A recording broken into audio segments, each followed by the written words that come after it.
des rois pour entendre sa parole. Je vous invite à vous lever si vous le voulez, bien sûr, il n'y a pas d'obligation, vous êtes libre.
Je te cherche, je te veux, roi de mon cœur.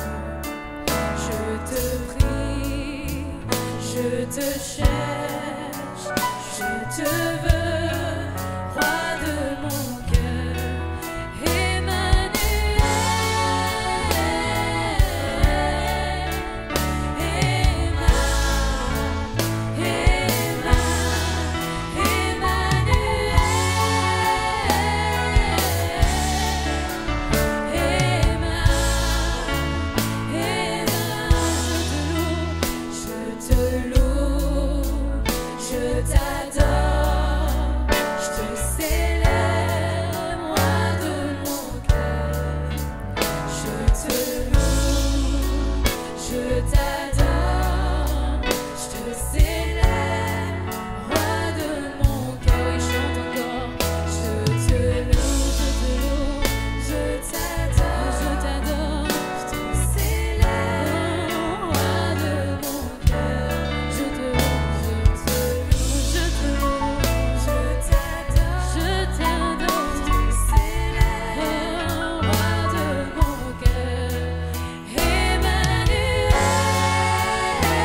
Seigneur, nous voulons te remettre nos vies ce matin. Prends toute la place, Seigneur. Sois le centre. Sois le Seigneur de nos vies. Seigneur, il n'y a que toi, Seigneur, qui compte ce matin.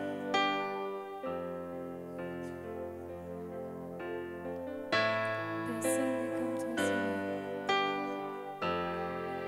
Nous voulons te donner, te redonner notre vie aujourd'hui. Car tu es bon pour moi, tu es bon pour nous, Seigneur. Nul n'est comme toi.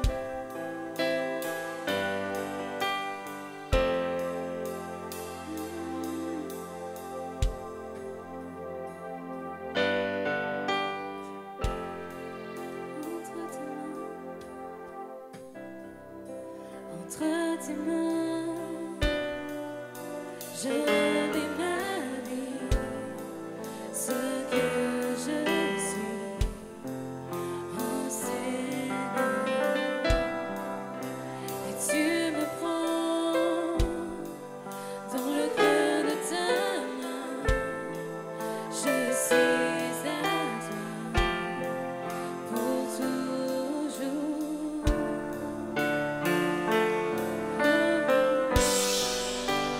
Et je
Oui, Jésus, nous désirons habiter près de toi.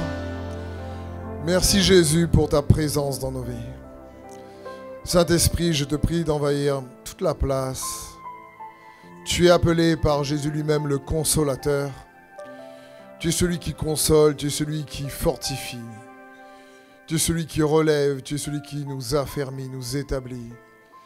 Merci Jésus pour la croix, merci Jésus pour ton sang. Merci Jésus pour la résurrection. Je demande, Esprit de Dieu, de prendre toute la place. Comme le dit les Écritures, que ton esprit de sagesse et de révélation qui nous révèle Jésus-Christ, notre Seigneur, soit notre portion. Je te prie d'utiliser ton serviteur que je suis pour que ta parole puisse venir fortifier la foi de mes frères et de mes sœurs. Parce que la parole dit que la foi vient de ce qu'on entend et ce qu'on entend vient de la parole de Christ. Alors que, au travers de ta parole, tu sois élevé, Jésus. Merci pour ce que tu es, ce que tu fais. Louange, honneur et gloire à ton saint nom, mon roi. Amen. Est-ce qu'on peut acclamer le Seigneur, frères et sœurs? Merci. Bienvenue à ceux et celles qui sont connectés. Merci de prendre ce temps pour écouter sa parole, que sa parole puisse venir puissamment vous fortifier. J'aime bien, moi, le mot « empuissancer ». Ça n'existe pas encore dans le dictionnaire, mais on comprend bien. Et je crois que sa parole nous empuissance et elle nous fortifie. Elle nous donne la paix, c'est ce que Dieu veut. Donc je prie que ce message vienne en tout cas vous rapprocher de Jésus. Et le thème que j'ai eu à cœur de vous partager en priant pour ce week-end s'intitule « Suis-je vraiment restauré ?» On a vu la fois dernière que Dieu désire qu'on triomphe des regrets parce que si tu es sur terre et que tu es un homme ou une femme, des regrets on en a tous, des remords on en a tous. Et pourtant la parole de Dieu désire que nous puissions triompher de nos regrets. C'est-à-dire c'est normal de regretter, mais Dieu désire nous édifier malgré les peines qu'on a traversées. C'est pour ça que le Saint-Esprit s'appelle le consolateur. Parce qu'il désire consoler. Et une question que je me pose souvent, c'est suis-je vraiment restauré de certaines peines passées, de certaines situations? C'est une question personnelle, individuelle, parce que même si on traverse des difficultés parfois en famille, on ne les vit pas pareil. On ne les ressent pas pareil, on ne les expérimente pas pareil. Et pourtant, c'est une question essentielle. Quelles que soient les circonstances, quelles que soient parfois malheureusement les drames, quelles que soient les tempêtes qu'on traverse, quelles que soient les épreuves, le cœur de Dieu, c'est de nous restaurer. Jésus est le restaurateur. Il nous a envoyé le consolateur. Il a dit, je vous le rappelle, il est avantageux pour vous que je m'en aille. Car si je ne m'en vais pas, le consolateur, l'esprit de vérité ne viendra pas. Mais il y avait un avantage à ce qu'il meure et à ce qu'il ressuscite pour que le Saint-Esprit vienne habiter en nous, dans nos cœurs, et que nous puissions tous expérimenter sa consolation. Parce que le Seigneur savait que dans ce monde, malheureusement, personne ne peut échapper à la difficulté, à la souffrance.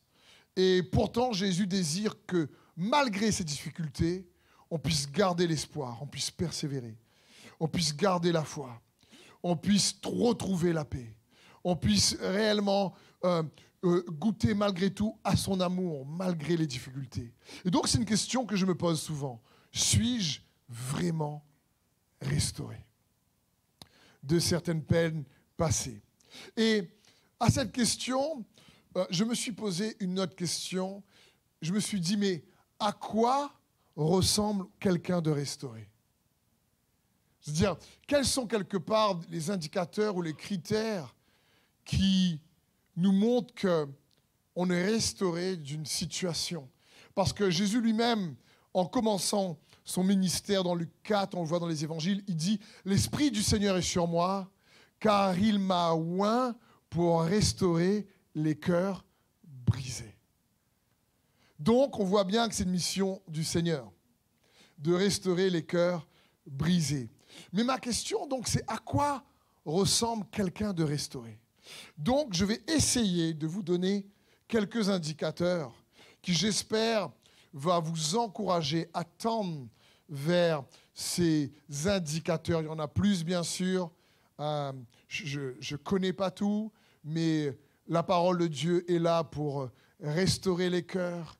La parole de Dieu est là pour fortifier. Et donc, en m'appuyant sur sa parole, essayez de trouver quelques indicateurs qui, j'espère, va vous donner envie de dire non, je veux être restauré par Dieu, ou effectivement, je suis restauré peut-être de cette situation, mais pas trop de celle-là encore, ou je suis en cours de restauration, parce que ça aussi, suis-je vraiment en cours de restauration? J'aurais pu poser aussi cette question. Et c'est une question, je crois, qu'il est bon qu'on se pose tous. Et on va voir donc 10 indicateurs. 10 indicateurs qui vont vous permettre, c'est comme un repère si tu préfères, pour voir et te dire à toi-même, non, cette peine, non, je ne suis pas restauré de cette situation. Ou, il y a du mieux quand même. Parce que je comprends que, encore une fois, on ne se restaure pas tous de la même façon. On est tous différents et il y a besoin de temps, et aussi parfois. Il y a besoin de temps.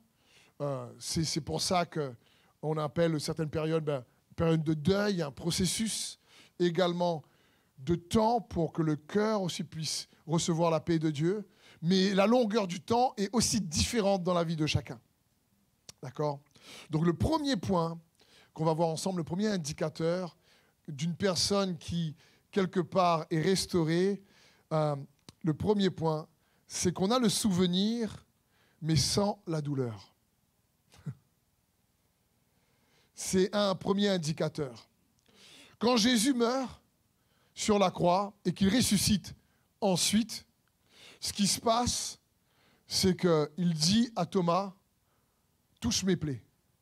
Il y a les cicatrices, mais il n'y a plus la douleur. Il y a les traces, il y a des situations qui laissent des traces intérieures, mais est-ce que ces traces intérieures sont toujours accompagnées de douleur? C'est comme j'aime dire souvent, inconsciemment, on a des bleus sur notre âme. C'est comme un bleu, tu peux l'avoir sur toi, mais tant qu'on n'appuie pas dessus, tout va bien. Mais dès qu'on appuie dessus, tu fais « why ». Et parfois, certaines situations qu'on a pu traverser, c'est comme l'âme peut avoir des bleus. Et j'aimerais te faire réaliser à nouveau que Jésus veut te guérir de tes bleus. Ça ne veut pas dire qu'il n'y aura pas de cicatrices, mais ça signifie qu'il désire enlever la peine du souvenir. Il y a certaines situations qu'on ne peut pas oublier. Pardonner, ça ne veut pas dire oublier, par exemple. Mais on peut repenser, mais avec la trace de la cicatrice, mais la douleur n'est plus. Et ça, c'est un des aspects, je crois, un indicateur d'une personne, de quelqu'un qui est restauré ou en cours de restauration. Et encore une fois, c'est une question que je me pose souvent à moi-même. Suis-je vraiment restauré de peut-être certaines situations, de peut-être trahison, de peut-être certaines oppressions, de certains deuils, je ne sais pas. Mais c'est une bonne question à se poser. Parce que c'est ce que Dieu désire. Il désire nous restaurer. Alors, vous savez quoi? Je veille souvent à mes actions et à mes réactions. Parce que s'il y a bien Jésus et Dieu fait homme sur terre et il est parfait et il est bon d'essayer de l'imiter en lui demandant son aide, mais si on voit bien une réaction que Jésus a, c'est que Jésus n'était jamais forcément en réaction par rapport aux situations. Je veux dire, il faut faire une différence entre savoir répondre et réagir, si tu préfères. La semaine dernière, je vous disais que le mot responsabilité, je faisais un jeu de mots avec, c'est d'apprendre à répondre avec habilité.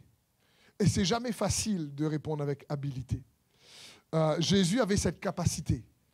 Il n'était pas en réaction. Par exemple, lorsqu'on lui emmène la femme adultère et que les religieux de l'époque veulent le piéger, ils avaient préparé la scène parce qu'ils avaient pris cette femme en flagrant délit d'adultère et la parole de l'ancienne alliance disait qu'il fallait donc lapider ces personnes. Ce qui est juste intéressant, c'est qu'on ne sait pas où est le gars. Ça, c'est quand même étonnant. Tu te dis, bon, ils ont trouvé... Elle est en flagrant délit d'adultère, elle tout seule. Tu te dis, eh ben, il est où le gars? C'est assez marrant. Tu vois pas où est le gars, mais elle, ils veulent la lapider. Et bien sûr, ils disent à Jésus, ils avaient préparé leur piège, ils disent à Jésus, la loi dit donc qu'il faut lapider cette femme. Toi, qu'est-ce que tu dis? Parce que dans leur mécanisme, c'était, s'il dit il ne faut pas la lapider, eh ben, il est anti-loi de Moïse. Et s'il dit il faut la lapider, ben, on va nous donner raison et on aura donc une notoriété, une autorité aussi sur lui. C'était un peu leur piège.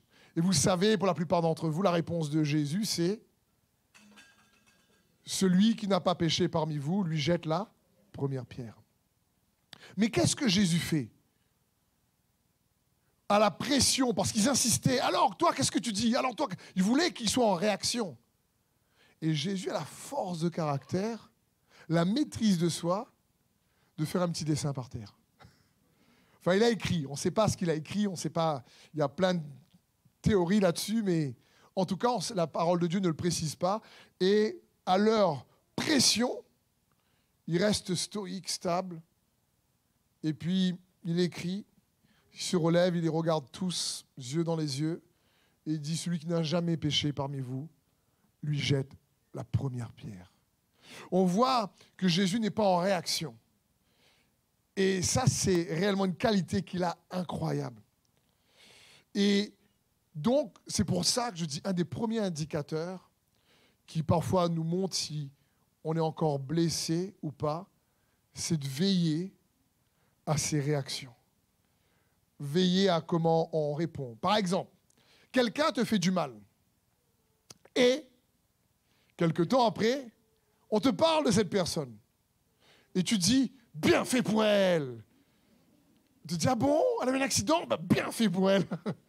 Ah, putain, Seigneur, pardonne-moi, mais vraiment.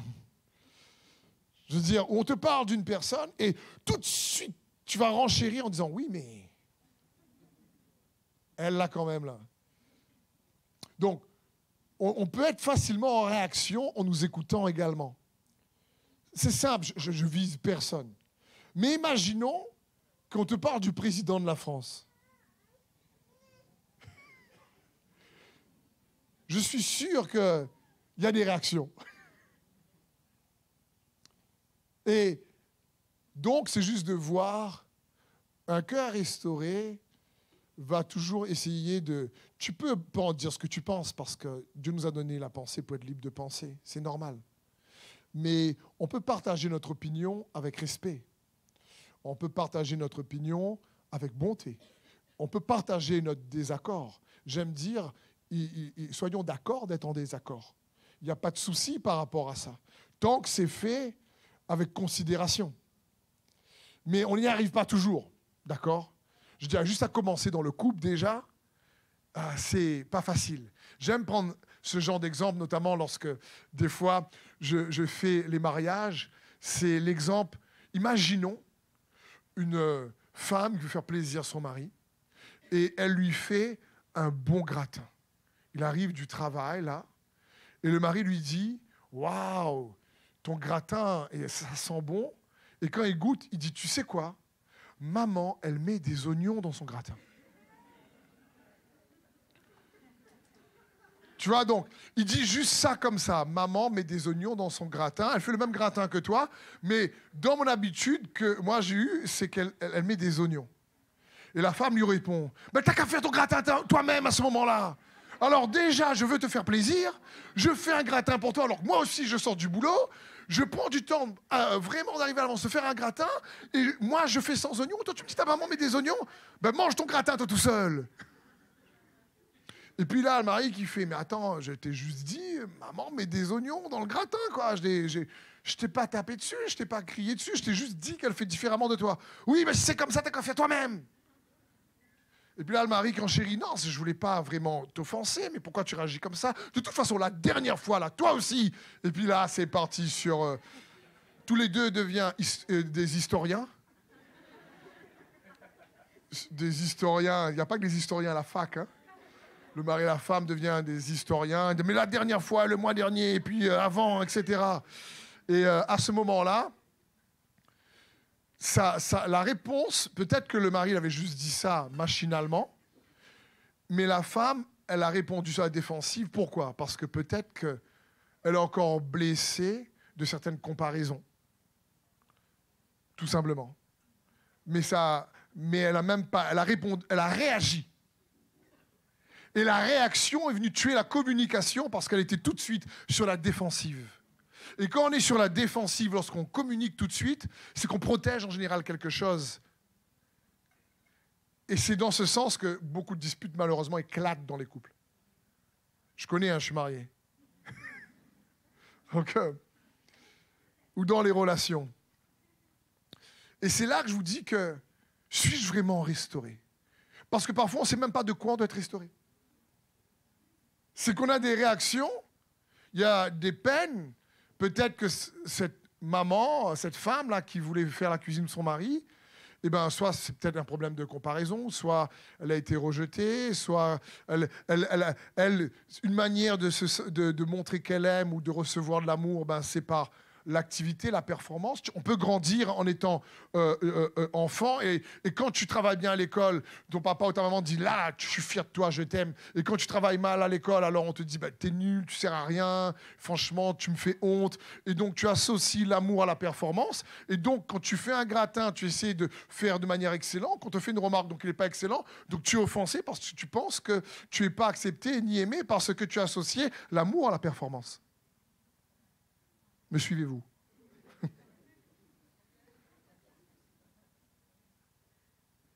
Mais tu es inconscient, tu ne sais pas. Tu ne sais pas. C'est pour ça qu'un des indicateurs, c'est regarder comment vous réagissez ou surréagissez. Peut-être dans l'irritabilité même. L'irritation, c'est une réaction démesurée par rapport à une situation.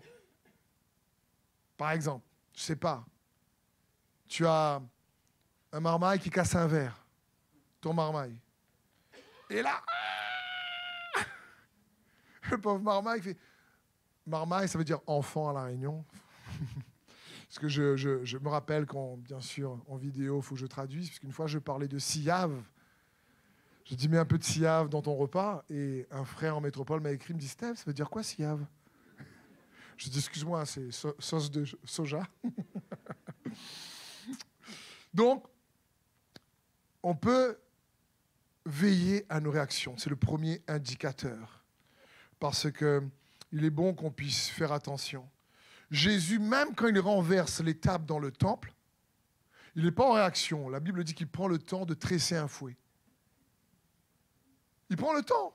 Il n'est pas en réaction, il prend le temps, il pense. Je vais renverser la table dans ce sens.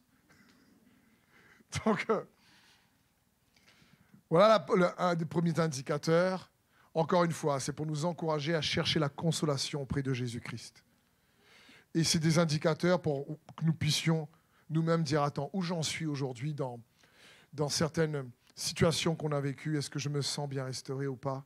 Et encore une fois, il y a des situations très difficiles, beaucoup plus difficiles que d'autres. Et je veux juste vous encourager à mettre votre foi en Jésus, parce qu'il n'y a pas une situation qui n'est pas capable de consoler. Il n'y en a pas une.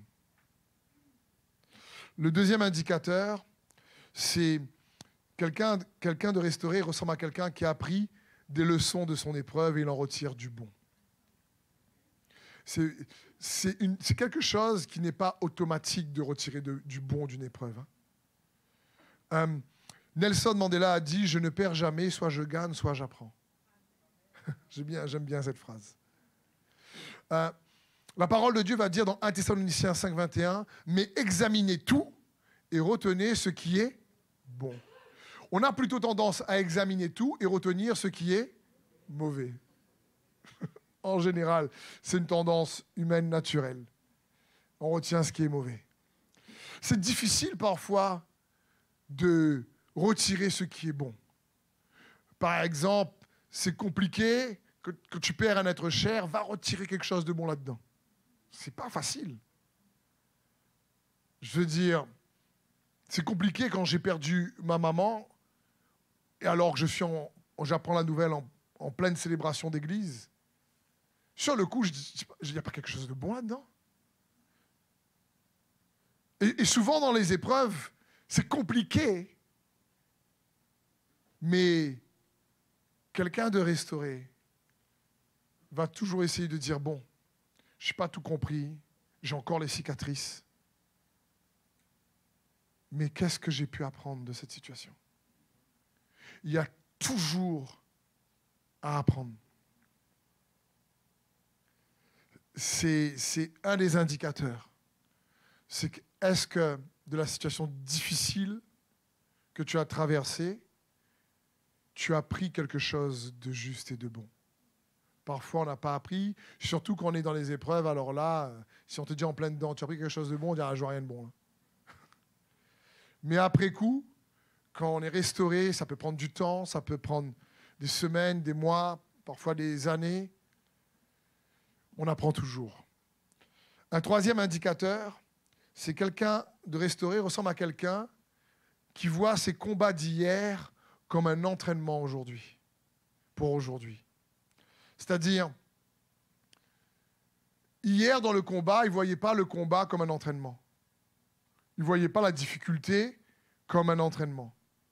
Mais quand quelqu'un est restauré, il se rend compte que si. C'est comme quand la foi est comme un muscle. Vous savez, le muscle, plus tu le travailles et il y a de la résistance, plus il est formé. Et la foi, elle se muscle dans les défis. Ça ne fait pas uniquement les épreuves. Il y a des défis de projet, des défis de percée, mais la foi se muscle dans les défis. Et ça me fait penser au roi David, vous savez. Le roi David, avant qu'il soit roi, il avait vaincu le lion et l'ours. Et quand il arrive devant Goliath, c'est son argument auprès du roi Saül pour dire « J'ai vaincu l'ours et j'ai vaincu le lion, je vais abattre ce géant-là aussi. » Mais quand il a triomphé de l'ours et quand il a triomphé du lion, il ne s'est pas rendu compte que c'était un entraînement pour battre un géant plus tard. Et parfois, dans la vie, je suis persuadé que beaucoup ici, vous avez déjà vaincu l'ours et le lion, mais peut-être vous ne vous rendez pas compte. Pour abattre d'autres géants plus tard. Parce que quand David a battu l'ours et le lion, il ne le savait pas lui-même. Pourquoi? Parce que les difficultés ou l'adversité nous apportent un équipement spirituel qu'on ne peut pas obtenir autrement. Il y a une certaine spiritualité qui va s'obtenir, si tu préfères, qu'au travers des combats. De la vie, malheureusement.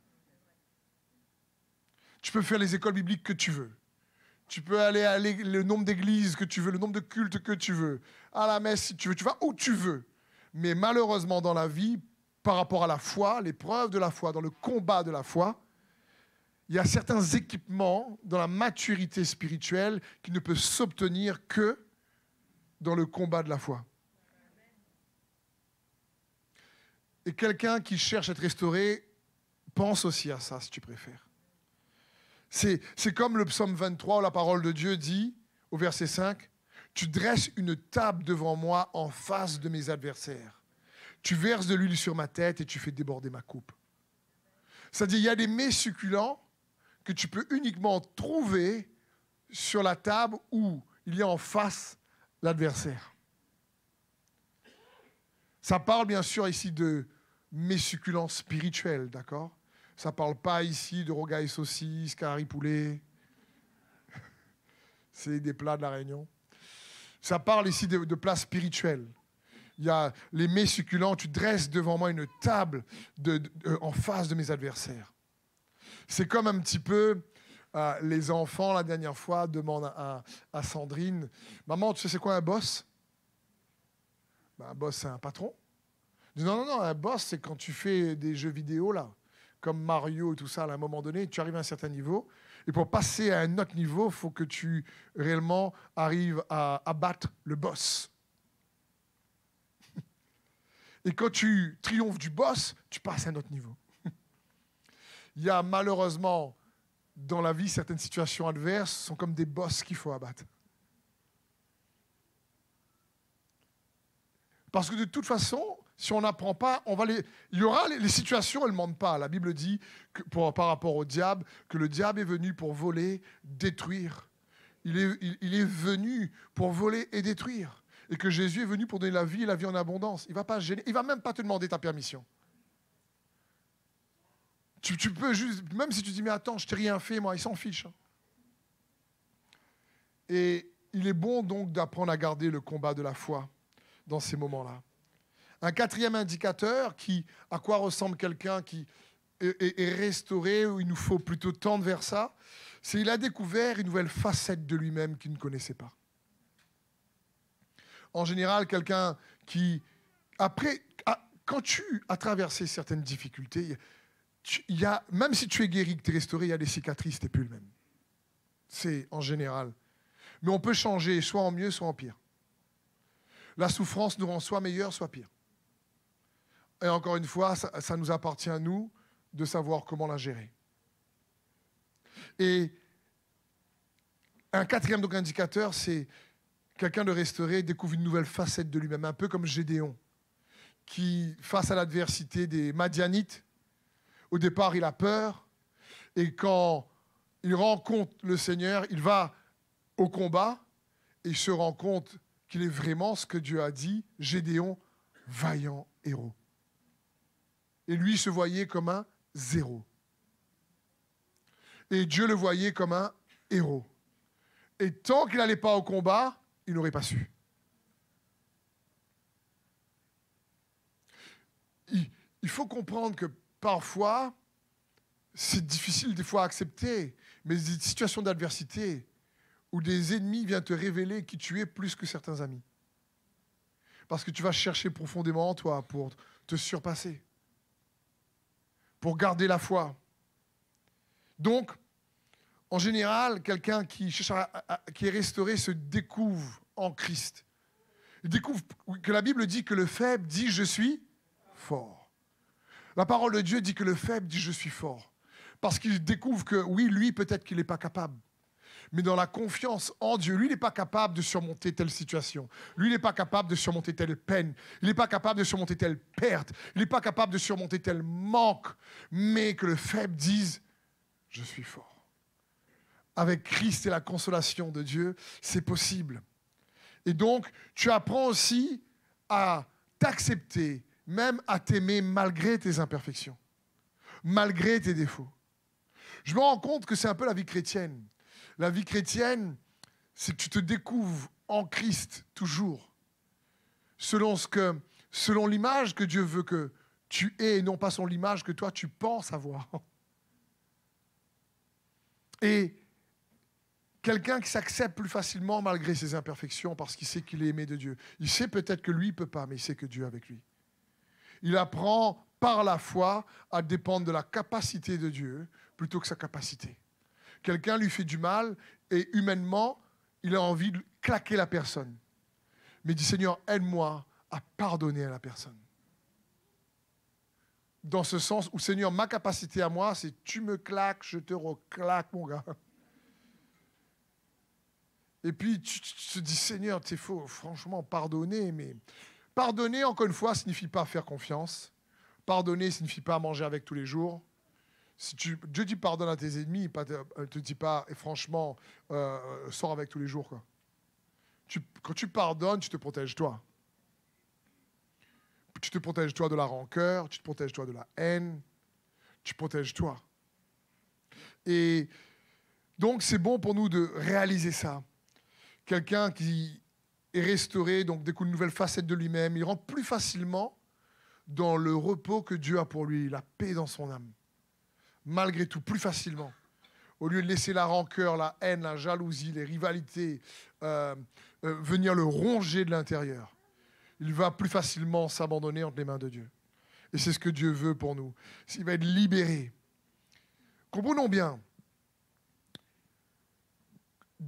Quand un chrétien, quand un enfant de Dieu dit « Seigneur Jésus, je t'accepte comme mon Seigneur et Sauveur, je sais que tu es mort et ressuscité pour moi, et que tu deviens un chrétien », la Bible dit que Dieu est l'Emmanuel. Ça signifie que Dieu est avec nous.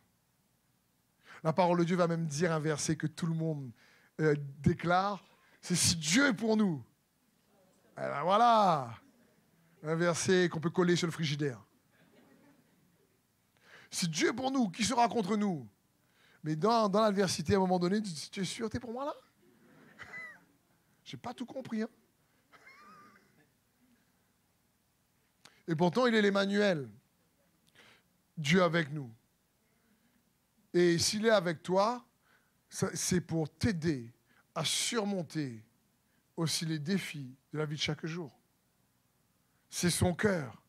C'est comme, il y a une sœur en Christ qui a donné cette belle image, disait, les enfants de Dieu sont comme un avion au sol tout équipé, prêt à prendre son envol.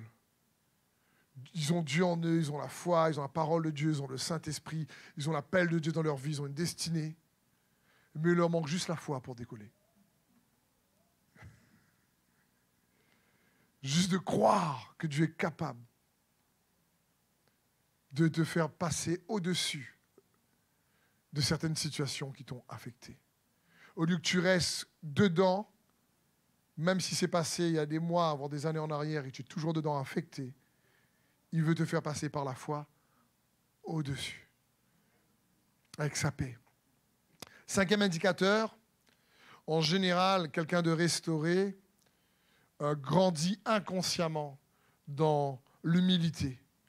Psaume 119, verset 71 nous dit, c'est le roi David qui dit, « Il m'est bon d'être humilié afin que j'apprenne tes statuts. » Attention, ne confondons pas humilité et humiliation. Ce n'est pas pareil. L'humilité est une disposition juste de cœur à dire, « Seigneur, j'apprends à te faire confiance. » C'est important. C'est une attitude.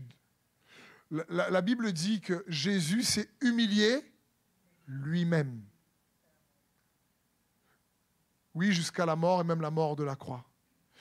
C'est pour ça que quand on l'a humilié publiquement, il ne s'est pas senti lui humilié parce qu'il avait déjà une disposition de cœur humble. Un exemple simple. Il y a des années en arrière, une sœur est abattue parce que dans son travail, il lui a juste demandé de passer un balai dans la pièce d'à côté et ce n'était pas sa fonction. Et elle me dit, tu vois, Steph, je me suis senti humilié parce qu'on me demandait de passer un balai dans la pièce d'à côté alors que je ne suis pas payé pour ça. Et là, je dis, ma sœur, je ne te comprends pas. Je veux dire, je comprends que tu ne suis pas payé pour ça, mais en tant qu'enfant de Dieu, il est bon de pouvoir essayer d'aider les autres, même dans ton travail.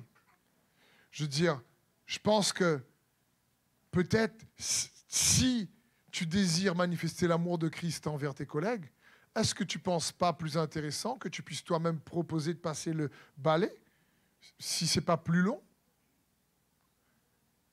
Mais elle s'est sentie humiliée parce que pour elle, c'était de la mépriser de lui demander de passer un balai. Et on a discuté ensemble, je respecte son avis, je lui disais pas de souci, mais je pense que quand on marche avec humilité, tu n'es pas humilié de passer le balai parce que tu as su t'humilier toi-même. Me suivez-vous? Il n'y a pas de petite tâche pour le Seigneur. Je veux dire, il n'y a pas de petite tâche. Tout est important pour lui. Un autre indicateur, c'est que quelqu'un qui est restauré garde espoir. Il garde espoir, toujours. Son espoir s'affermit. Il fait confiance en Dieu, peu importe dans la manière dont il va intervenir, il espère. La Bible dit dans Romains 5, 4, « La persévérance conduit à la victoire dans l'épreuve, et la victoire dans l'épreuve nourrit l'espérance. Or, notre espérance ne risque pas d'être déçue, car Dieu a versé son amour dans nos cœurs par l'Esprit Saint qu'il nous a donné. » C'est à un moment donné, tu te dis, écoute, j'aime, vous savez dire ça. J'aime dire, je ne sais pas comment, je ne sais pas quand, mais je sais qui me restaurera, qui me délivrera, qui me consolera, qui m'affermira, qui renouvellera mon espérance, qui me fortifiera, qui m'empuissancera, qui me guérira. Jésus-Christ, mon Seigneur. Et c'est ce que Dieu veut qu'on puisse réaliser. Je ne sais pas quand, je ne sais pas comment. On ne comprend pas des fois ce qui se passe. Mais je sais qu'il reste bon et fidèle quand on garde confiance, quand tu gardes l'espérance. La foi est une ferme assurance des choses qu'on espère. Une démonstration des choses qu'on ne voit pas. Donc, quelqu'un qui est restauré, quelqu'un qui garde espoir. Et c'est ce que Dieu veut pour toi, mon frère, ma sœur. Pour toi qui écoutes dans le chat, et si tu es d'accord, crie Amen dans le chat s'il faut.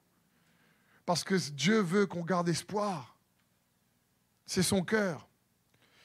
Un autre indicateur, il voit l'impossible de plus en plus accessible. Quelqu'un qui est restauré va commencer à... Parce que sa restauration va être une consolation de Dieu et il va expérimenter, si tu préfères, l'intervention de Dieu à plusieurs reprises dans sa vie et il va commencer à comprendre que Dieu n'intervient pas à sa manière à lui, Dieu n'intervient pas dans son timing à lui, mais quand Dieu intervient, il intervient toujours de manière surprenante et il fait souvent bien plus qu'on le pense. Lorsqu'il nous guérit, lorsqu'il nous restaure. Il restaure toujours avec un état mieux que l'initial. Nous dit la parole de Dieu. Parce que quand il nous restaure, il nous rend plus forts. Et c'est ce que Dieu désire pour chacun d'entre nous.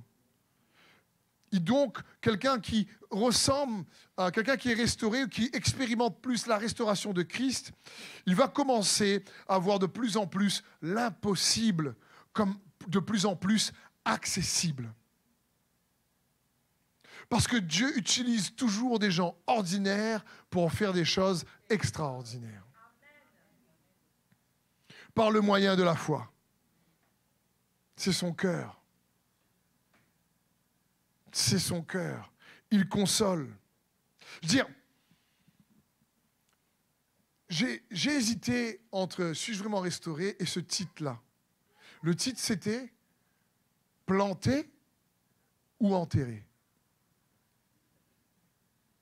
Je me suis dit, quand tu plantes une graine dans le sol, ça ressemble à ce que tu enterres une graine dans le sol.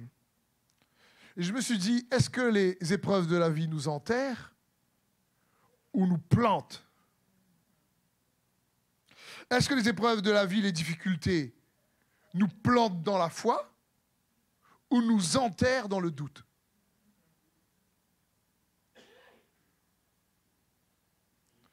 La réponse appartient à chacun. Et ce qu'on vit, quelles que soient les épreuves que tu as pu vivre, d'autres sur terre l'ont vécu. Et certains ont triomphé, sont restaurés. Pourquoi tu ne le pourrais pas aussi, toi? Donc ma question, c'est planter dans la foi ou enterrer dans le doute? Et la réponse appartient à chacun de vous. Jésus est clair, il dit qu'il sera fait selon notre foi. Et mon cœur, c'est que vous puissiez, à l'écoute de la parole, fixant vos yeux sur Jésus, être fortifié dans votre foi, pour aller chercher la guérison, la consolation, la restauration dont vous avez besoin. 8e indicateur. Une personne qui est restaurée ressemble à quelqu'un qui comprend, écoutez bien ceci, que le processus est aussi important que le but. On n'est pas des aides en général de processus, nous. On est des gens d'objectifs. Il y a un but à atteindre. Il faut atteindre le but. Mais parfois, pour atteindre le but, purée, qu'est-ce que c'est compliqué. Il y a un peu de détour. Et je ne sais pas vous, mais moi, j'aime pas les détours. Mais malheureusement, comme je vous l'ai déjà dit, il y a des détours que tu empruntes et tu découvres des trésors incroyables. Et si tu n'étais pas passé par ce détour, tu ne l'aurais jamais eu. Et donc, il comprend que le processus est aussi important que le but. Sauf que le processus, on ne le maîtrise pas. C'est pour ça que l'apôtre Jacques va dire dans Jacques 1,3, sachant que l'épreuve de votre foi produit la patience. Qui aime la patience ici? Levez pas la main, ce serait un mensonge. La patience. Sachant que l'épreuve de votre foi produit la patience. Mais il faut que la patience accomplisse parfaitement son œuvre, afin que vous soyez parfaits et accomplis sans faillir en rien. Il y a du boulot. Hein? Seigneur, il y a du boulot, aide-moi. Hein? Ah, je ne dis pas Amen, je dis à moi, Jésus. je dis à Jésus, à moi, là. Je dis, il y a du boulot, quoi. Et donc, mais l'apôtre Jacques voulait dire, il y a quelque chose dans le processus qu'il ne faut pas louper. Parce que le processus va nous obliger à patienter, et cette patience va produire quelque chose. La Bible aussi, ici l'apôtre Jacques parle de l'épreuve de notre foi. Écoute bien mon frère et ma sœur. Quand tu as par exemple un problème à ton travail, avec tes collègues, avec ton patron, une difficulté, une épreuve. En réalité, en tant qu'enfant de Dieu, l'épreuve à ton travail va cacher derrière une épreuve de foi. Imaginons tu es malade, tu as une épreuve de santé. Cette épreuve de santé va être aussi une épreuve de foi. Imaginons tu as un problème financier. Tu as un manque de finances ou je ne sais pas, tu as une dette, etc. Ou il y a un problème, tu as perdu ton travail, je ne sais pas. Cette épreuve va être aussi une épreuve de foi, de confiance en Dieu. Imaginons tu as un problème dans tes relations. Le couple ne va pas et c'est compliqué. Cette épreuve dans le couple va être une épreuve de foi. Imaginons tu as un problème avec tes enfants, ils sont partis loin ou ils ne veulent plus te voir, ils ne te parlent plus, etc. Cette épreuve relationnelle va être une épreuve de foi. Imaginons tu as perdu un être cher et comme moi-même, tu as le deuil à traverser. Et cette épreuve de perdre va être une épreuve de foi.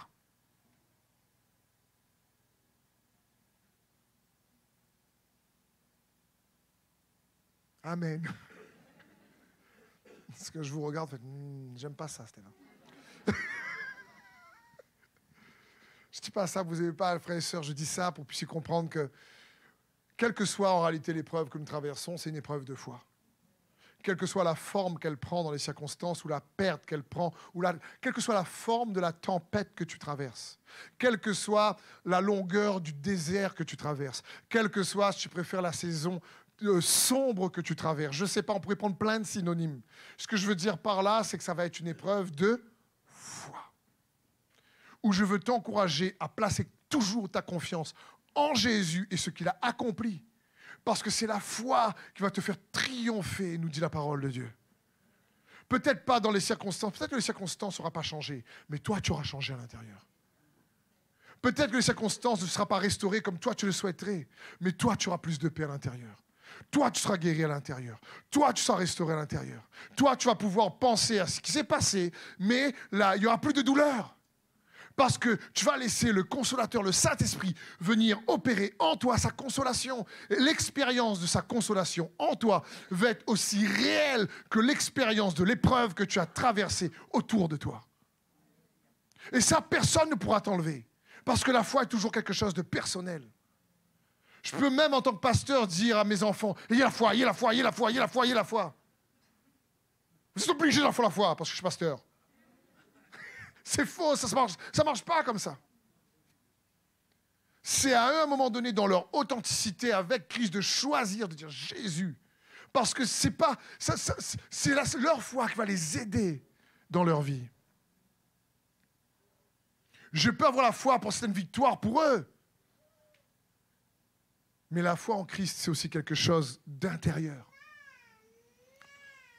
Oui, moi je dis oui, oui, oui.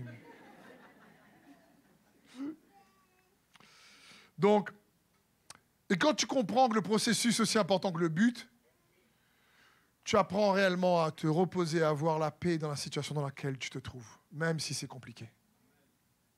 Et à espérer qu'il va intervenir. Le 9e indicateur, quelqu'un qui est restauré ressemble à quelqu'un qui apprend à puiser ses forces dans sa vie de prière. Très important. Il sait que ce qu'il a restauré, ce qu'il a sorti de l'agadou, ce qu'il a remis debout en sortant de la boue, il est parti chercher Jésus. Sa vie de prière, sa communion avec Dieu. Il a expérimenté la nécessité vitale de la prière pour endurer l'adversité. Et c'est ce que Jésus nous a montré. Il faut comprendre, on voit la force de caractère de Jésus-Christ sur la croix lorsqu'il est capable, face à des gens qui le méprisent, qui le calomnient, à des gens qui réellement le crachent dessus, percent son côté, le fouettent. Il est capable de dire, Père, pardonne-leur, ils ne savent pas ce qu'ils font. Mais tu te dis, mais où il est parti puiser cette force de caractère-là pour arriver sans cesse à triompher du mal qu'on le fait par le bien qu'il fait. C'est pas facile. On a besoin de sa grâce. Et où il a puisé, ce qu'on oublie, c'est qu'avant la croix, il y a eu un Gethsémané.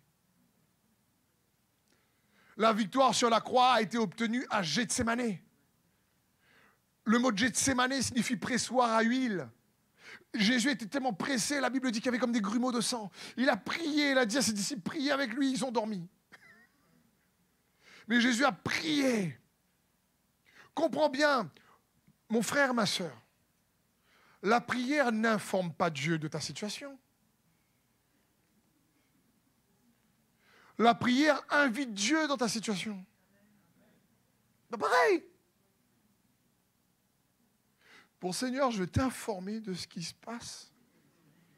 Parce que peut-être que tu n'as pas bien vu que je souffre, quoi. Et que moi, je ne veux pas de cette situation que tu me fais traverser. Mais Seigneur, d'accord, tu as fait les yeux pour voir, mais quand même.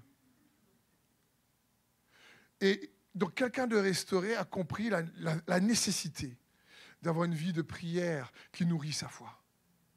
Je veux dire, je disais hier avec la réunion des équipiers, je dirais parfois, les gens aujourd'hui, et quel que soit ton choix, tu es libre bien sûr, mais fais attention à ce qu'ils mangent, il y a les végétariens, les végétaliens, et donc on fait attention à ce qui rentre dans notre estomac, et c'est normal pour être en bonne santé physique. Mais je dis, est-ce que tu fais attention à ce qui rentre dans ton âme?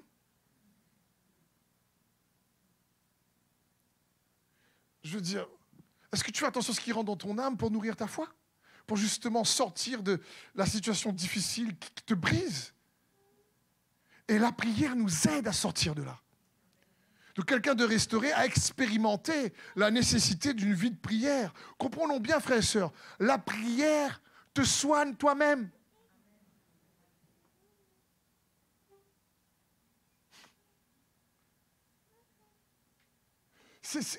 Jésus était là quand les disciples, Jésus parlait toujours dans les béatitudes, le royaume de Dieu ressemble à ci, le royaume de Dieu ressemble à ça, le royaume de Dieu est comme ci, de Dieu est comme ça.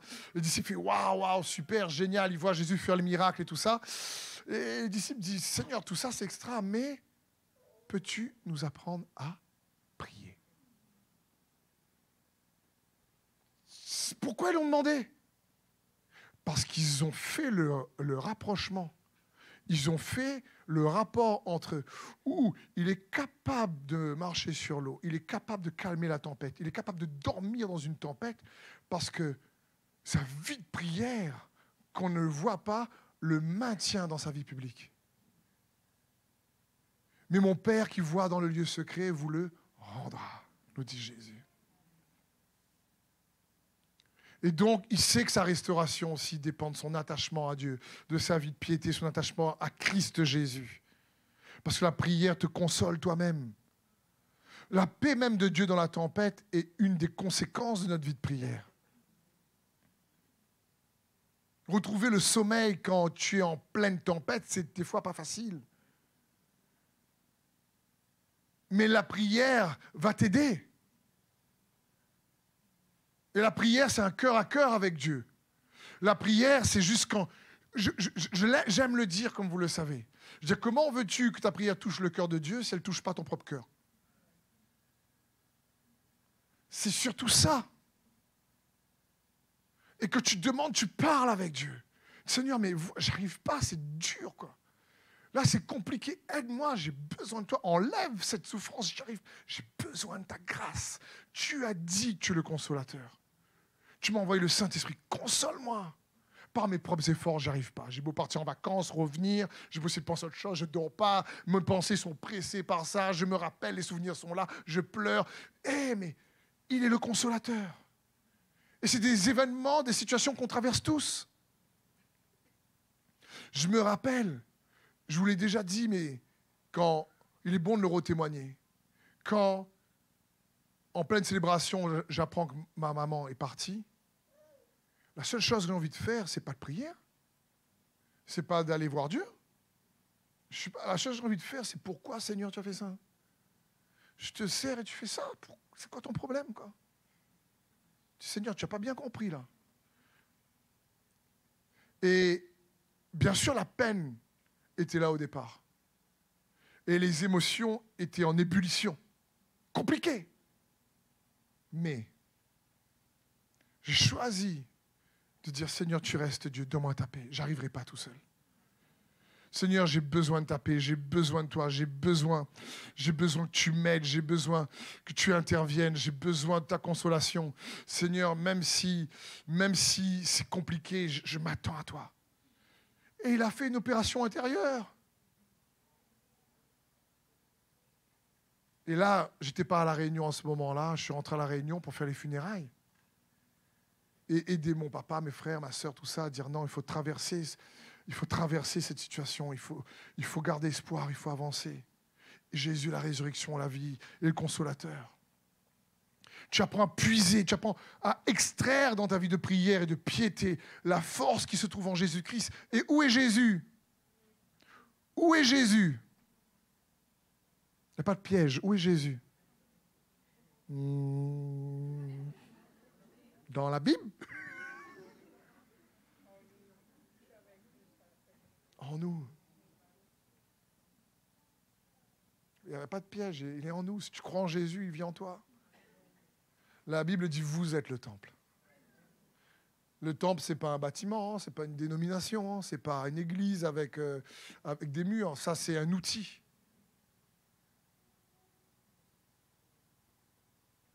Et donc, je t'ai invité à comprendre que parfois, pour endurer la croix, il faut le Gethsémane. Et beaucoup n'arrivent pas à traverser la tempête parce qu'ils n'ont pas de Gethsémane. Et donc, je vais vous encourager à dire, mon frère, ma sœur, allons s'encourager les uns les autres en tant qu'on peut dire aujourd'hui, à dire, accroche-toi à Jésus.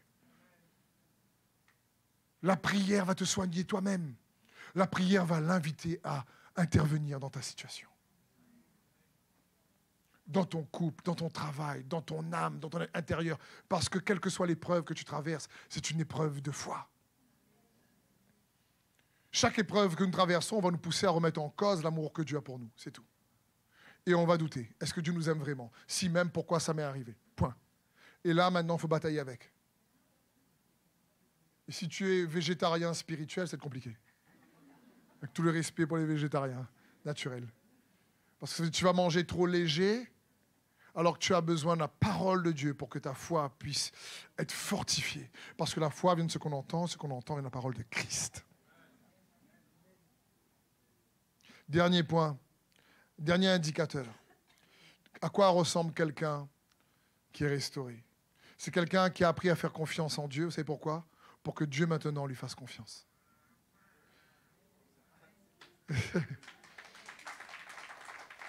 Est-ce que tu t'es posé déjà cette question? Est-ce que Dieu peut me faire confiance? est-ce que je suis assez fiable pour lui?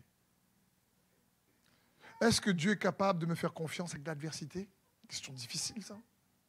Ah, elle ne veut pas, moi.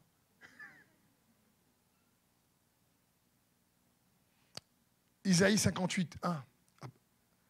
L'Esprit du Seigneur l'Éternel est sur moi, parce que l'Éternel m'a consacré par onction pour annoncer une bonne nouvelle aux pauvres. Il m'a envoyé pour guérir ceux qui ont le cœur brisé, pour proclamer aux déportés la liberté et aux prisonniers la délivrance, pour proclamer une année de grâce de l'Éternel et un jour de vengeance de notre Dieu, pour consoler tous ceux qui sont dans le deuil, pour donner aux habitants de Sion en deuil une belle parure au lieu de la cendre, une huile de joie au lieu du deuil, un costume de louange au lieu d'un esprit abattu. On les appellera alors les térébintes de la justice, une plantation de l'Éternel destinée à manifester sa splendeur. Ils reconstruiront sur d'anciennes ruines, ils relèveront leurs décombres du passé, ils rénoveront des villes dévastées, des décombres vieux de plusieurs générations. C'est qui ils? Ils, c'est ceux qui étaient dans le deuil, ceux qui ont le cœur brisé, ceux qui étaient malades, ceux qui étaient dans une souffrance. Mais quoi? Ils ont expérimenté sa consolation, sa restauration et son intervention. Et comme ils l'ont expérimenté, donc eux, ils rebâtiront. Ils rebâtiront leur vie malgré la peine passée. Ils reconstruiront malgré les difficultés. Ils arriveront à nouveau à vivre malgré la souffrance qu'ils ont traversée. Ils arriveront à nouveau, la Bible est claire, il dit une huile de joie au lieu du deuil.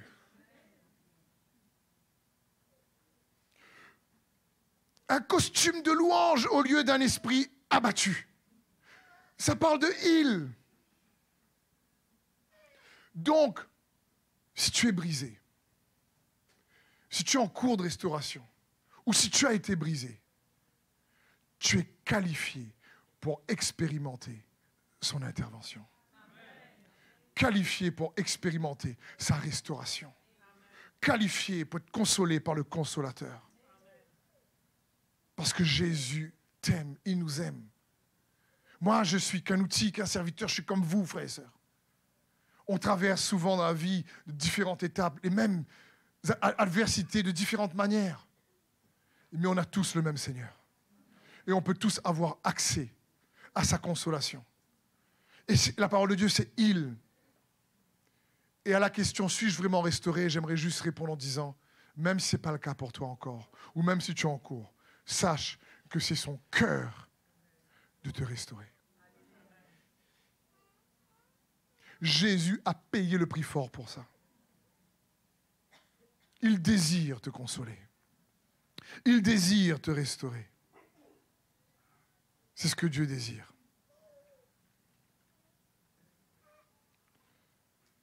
Est-ce que ce message vous a aidé, frères et sœurs? Le but, c'est que, comme je vous dis, j'aime, la parole de Dieu, elle est pratico-pratique. Elle est vivante, elle est vivifiante. Elle est comme un marteau qui brise le roc.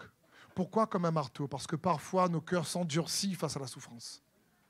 Et on a besoin du marteau de la parole pour venir l'attendrir à nouveau. Bam! Pour nous rappeler que nous sommes aimés de Dieu. Pour nous rappeler que Dieu est avec nous. La Bible dit que sa parole est plus tranchante qu'une épée à double tranchant. Elle vient séparer jointure et moelle, esprit et âme. Elle vient juger les sentiments et les pensées de nos cœurs. C'est-à-dire qu'elle vient faire la lumière sur des sentiments qui sont en bouillon, en ébullition, en confusion en nous. Et elle vient amener la lumière là où les ténèbres désirent régner. Sa parole est juste extraordinaire. Jésus est la parole. La parole s'est faite chair, nous dit la parole de Dieu. Et la foi nourrit, la foi est nourrie par sa parole. Et Jésus est le pain de vie. C'est pour ça que je dis, mais nourris-toi de Jésus-Christ. Comment se nourrir de Jésus? Prends sa parole, écoute, médite, cherche-le, sois en communion avec lui. Expérimente sa réalité. Il est vivant, il est vrai, il est ressuscité.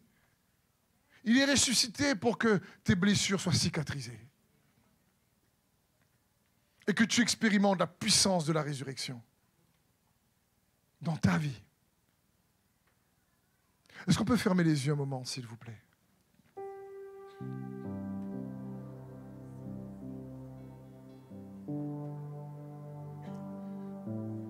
Pas demander de lever les mains ou pas demander de... Juste, je sais que de toute façon, chaque personne sur Terre a besoin d'être restaurée de quelque chose. Donc, il n'y a pas besoin, comme on dit, de chercher à midi à 14h. On a tous besoin d'être restaurés de quelque chose. Tous. Et j'aimerais prier pour vous. Saint-Esprit, toi qui es le consolateur, je te prie pour chaque personne dans ce lieu. Je demande de venir les saturer de ta merveilleuse douceur. Que la douceur de ta présence, que la douceur de ta paix, que la douceur de ta consolation soit comme un baume dans leur âme, dans leur être intérieur. Seigneur, ta parole dit que tu, Seigneur, changes le deuil en joie. Que tu viens consoler, que tu guéris ceux qui ont le cœur brisé. Que tu apportes la liberté aux prisonniers. Que tu viens donner ta grâce à ceux qui sont à bout de force parce qu'ils n'ont plus la capacité. Et ils se disent, moi je ne peux pas, moi j'y arrive pas. Moi je n'arrive pas à me sortir de cette peine. Moi je n'arrive pas à me sortir de cette situation. Alors là où tu es dans ton cœur, crie à lui. Crie à lui dans ton cœur. Oublie ton voisin, ta voisine. Reçois sa consolation par la foi. Parce que Jésus t'aime. Et il ne fait pas de favoritisme. Il répond à la foi. Il désire tout simplement, là où tu es dans ce lieu ou derrière ton écran, que tu puisses expérimenter la douceur de sa paix. Père, dans le nom de Jésus, par ton esprit, viens saturer mes frères et mes sœurs par ta merveilleuse consolation. C'est pour ça que tu es venu, Jésus. Tu as même repris ce passage d'Isaïe 58. Dans Luc 4, où tu as dit, l'Esprit du Seigneur est sur moi. Que tu es consacré par l'onction pour annoncer cette bonne nouvelle. Cette nouvelle de la restauration, cette nouvelle de la guérison, cette nouvelle de la résurrection, cette nouvelle de la fortification, cette nouvelle. Jésus vient enlever les peines qui sont dans les cœurs. Touche, Saint-Esprit. Seigneur, moi-même, tu as fait pour moi tant de fois, tu le fais pour chacun d'entre nous. Je t'invite par cette prière à intervenir dans la vie de mes frères et de mes sœurs, dans les couples, dans les familles, dans le nom de Jésus. Vous pouvez rester assis, on va prendre ce magnifique chant. Et je vous encourage là où vous êtes à garder les yeux fermés. C'est juste pour vous concentrer dans vos pensées. Il n'y a aucun principe spirituel là-dedans. Mais ce chant que Jolinson a eu à cœur de chanter, car tu es celui qui guérit, est juste magnifique.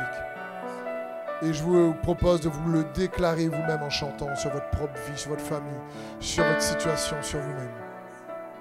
Amen. Car tu es. Car tu es celui qui guérit. Oui, Jésus. Jésus est celui qui guérit. Oui, Jésus.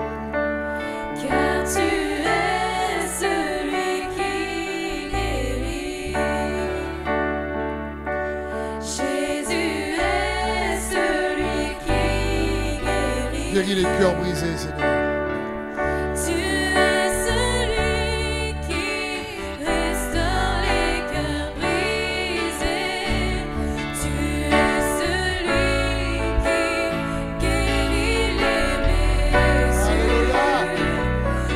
Viens, Saint-Esprit.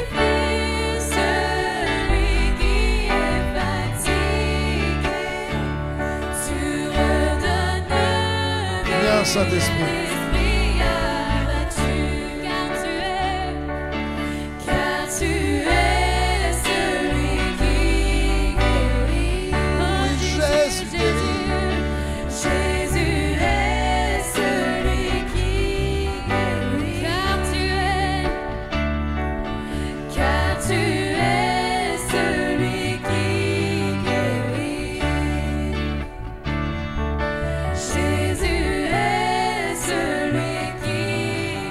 car tu es celui qui console. Car tu es celui qui console. Viens consoler. Jésus est celui qui console. Viens Saint-Esprit. Car tu es celui qui console.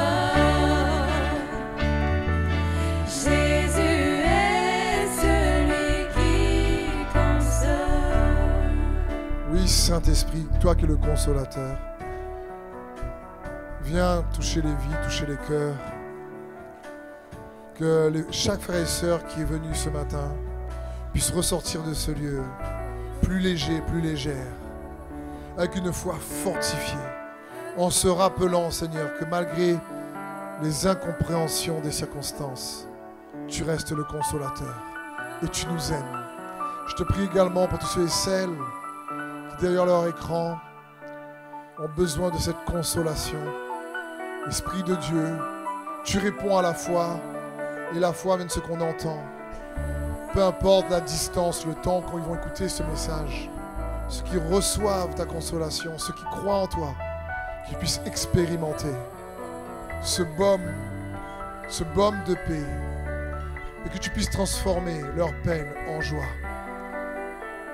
Que là où la peine a régné, alors la paix puisse venir dominer. Dans le nom de Jésus. Amen. Amen. Merci. Est-ce qu'on peut juste acclamer Jésus, frère et sœur?